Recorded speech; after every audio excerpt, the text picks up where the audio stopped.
السلام علیکم ورحمۃ اللہ وبرکاتہ۔ مولانا ابراہیم دیولہ صاحب کی آواز میں بہت ہی پیاری کارگزاری، اطاعت کا مفہوم۔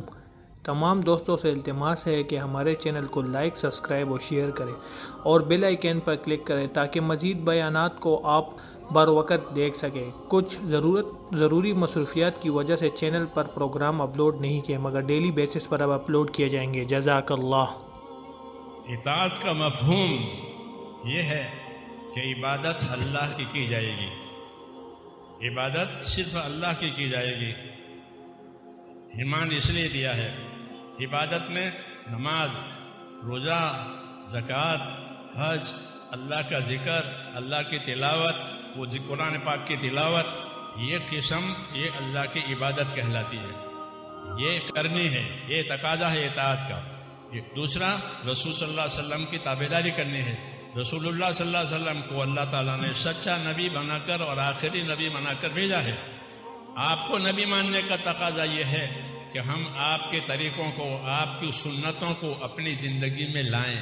یہ اطاعت کا مطلب ہے کہ عبادت اللہ تعالیٰ کی جائے گی اور نبی کریم صلی اللہ علیہ وسلم کے طریقوں پر، ان کی سنتوں پر اپنی زندگی کو ڈالیں گے۔ اس کے لیے دین سیکھیں گے۔ اگر دین سیکھیں گے تو ہمارے اندر اللہ تعالیٰ کی عبادت صحیح ہوگی، تو ہم رسول صلی اللہ علیہ وسلم کی سنتوں کے پابند بنیں گے۔ تبلیغ میں جو تیسرا نمبر ہے علم و ذکر، جس کو لوگ نمبر کو دہراتے ہیں، پہلا نمبر، دوسرا نمبر، تیسرا نمبر، تو تیسرا نمبر جو ہے وہ علم و ذکر ہے۔ علم و ذکر کی مثال ایسی ہے جیسے گاڑی کے دو پہیے ہوں۔ کم سے کم دو پہیے ہوتے ہیں گاڑی کے۔ اگر دو پہیے نہ ہو تو گاڑی کیسے چلے گی؟ ایک پہیے سے تو چلے گی نہیں۔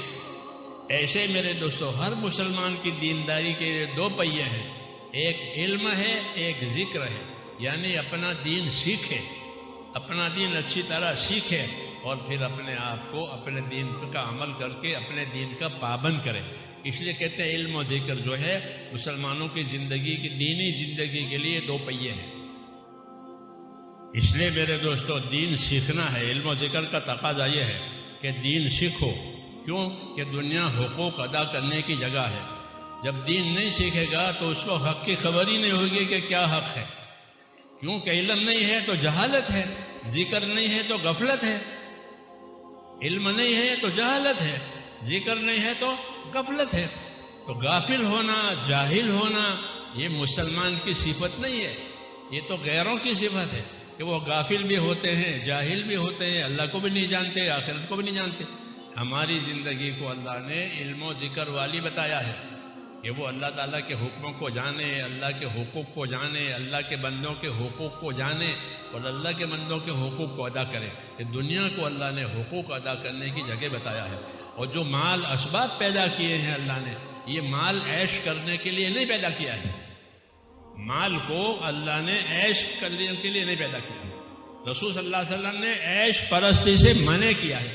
عیش پرست مت بنو، نہ بنو۔ اللہ کے نیک بندے عیش پرست نہیں ہوتے، وہ حق پرست ہوتے ہیں۔ اللہ کے نیک بندے حق پرست ہوتے ہیں، عیش پرست نہیں ہوتے۔ کہ خبردار عیش پرست نہ بنے، کہ مال کو اور اسباب کو اللہ تعالیٰ نے عیش کرنے کے لیے نہیں پیدا کیا ہے، بلکہ اس کو حقوق ادا کرنے کے لیے پیدا کیا ہے۔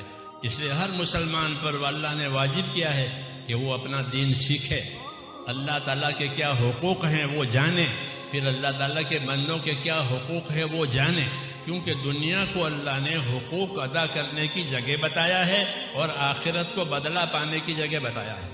تو میرے بھائیوں، بزرگوں، جس طرح ہم نے یہ بہت پیاری کارگزاری سنی مولانا ابراہیم صاحب کی، تو اس سے جو نتیجہ اخذ ہوتا ہے ہمیں اس پر عمل پیرا ہونا چاہیے۔ میرے پیارے بھائیوں، یہ دنیا فانی ہے، یہاں پر کوئی رہنے نہیں آیا، اور ہمیں اللہ اور اللہ کے رسول صلی اللہ علیہ وسلم نے سب کچھ بتایا ہے کہ کس طرح اپنی زندگی کو بسر کرنا ہے اور کن احکامات کو اپنی زندگی کو اس پر عمل پیرا کرنا ہے۔ تو ہمیں دین کا کام اور تبلیغ کا کام کرنا چاہیے۔ جزاک اللہ، ماشاء اللہ۔